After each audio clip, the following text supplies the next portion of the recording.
According to an eyewitness account shared by the White House press secretary, U.S. forces used a mysterious weapon during the raid that stunned Venezuelan defenders.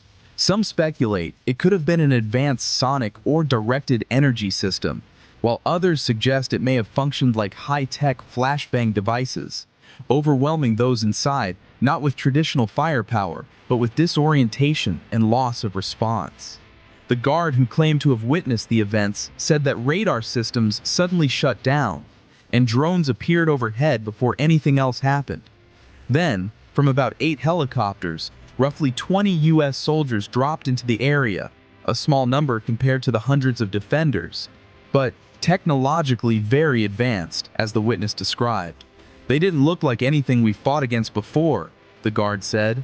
He described the engagement as swift and precise, with defenders unable to react effectively to incoming forces and the strange effects of the weapon deployed at just the right moment.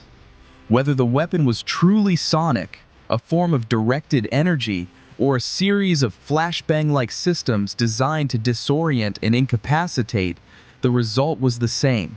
Defenders were thrown into confusion almost instantly, giving the assault force a critical window of advantage. At 11:46 p.m. Caracas time on January 2nd, President Donald Trump gave the final authorization.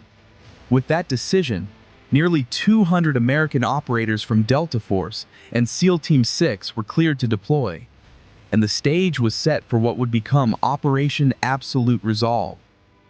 What followed was not a spontaneous raid. It was the execution of a mission refined over months, rehearsed repeatedly, and designed to move fast, stay concealed, and end decisively. By the time most of Caracas was asleep, U.S. forces were already in motion. Across the hemisphere, aircraft lifted off from air bases and carrier groups, converging toward a single objective. This operation did not begin inside a compound. It did not begin with troops on the ground. It began with control of the air. More than 150 aircraft were involved across all phases of Operation Absolute Resolve.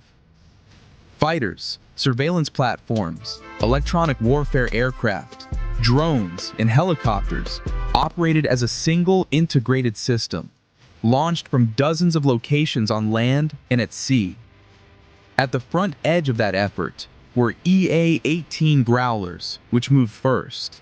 Their role was critical, suppressing radar, disrupting communications, and opening a corridor through which the assault force could move undetected.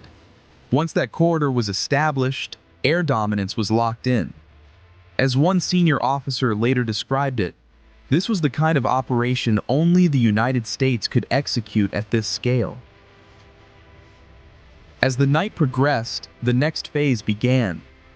Helicopters carrying the assault and apprehension force lifted off and began their long approach toward Venezuela, flying extremely low over the Caribbean, roughly 100 feet above the water, minimizing detection as they closed on the coast. At the controls were the Night Stalkers of the 161st Special Operations Aviation Regiment. Leading the formation were MH-60M Blackhawks, not configured as transports, but as direct action penetrators. Armed platforms designed to fight their way in and out. Equipped with rockets, missiles, and heavy defensive weapons, all tied into advanced sensors and night-fighting systems, they are built to operate in total darkness, in hostile airspace, alongside forces on the ground. On board were elite teams from Delta Force and SEAL Team 6, operating together as a joint task force. By the end of the night, nearly 200 Americans would be operating inside Caracas. Air defenses along the route were suppressed. A narrow corridor was carved out, not for jets, but for helicopters flying at the very edge of detection. The mission was absolute: protect the aircraft, protect the ground force, reach the target, and extract without delay. As the force crossed the final high terrain outside Caracas, commanders assessed that total tactical surprise had been preserved.